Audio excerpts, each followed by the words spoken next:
விருந்து இவன் வேட்டைக்கு செதறனும் பயந்து வெறும் புள்ளிக்கெல்லாம் முற்றுப்புள்ளி எழுதி அந்த ஆகாயம் போதாத பறவை உண்டு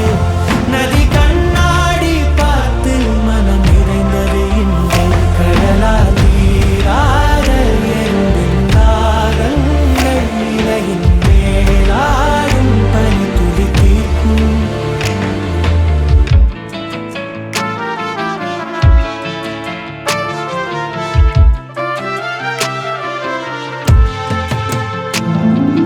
பாரென்ற தே